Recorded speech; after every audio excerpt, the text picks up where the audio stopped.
L'utilisation des écrans active le circuit de la récompense dans le cerveau. En utilisant les écrans, nous ressentons du plaisir. Ce qui fait que lorsqu'on arrête d'utiliser les écrans, eh bien, soit on est un adulte et on arrive à se distraire avec autre chose ou à passer sur une autre activité, soit on est un enfant avec un cerveau qui est immature et notamment le cortex préfrontal qui est ici, et l'enfant va être complètement submergé par sa frustration et ne va plus pouvoir se contrôler. C'est ce qu'on appelle la tempête émotionnelle.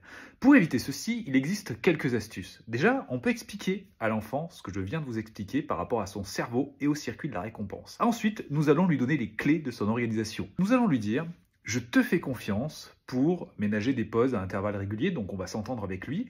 Et surtout, c'est lui qui va activer un chronomètre ou un time timer comme celui-ci pour s'arrêter. Et enfin, la troisième astuce, c'est ceci.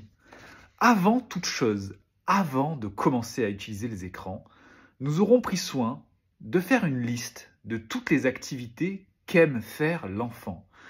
Et cette liste, il va l'avoir à portée de main et il va surtout la consulter avant l'utilisation des écrans.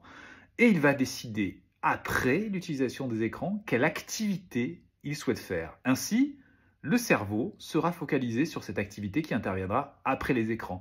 Et là, vous verrez, peut-être même que votre enfant arrêtera les écrans avant pour se consacrer à cette activité qui lui a fait envie.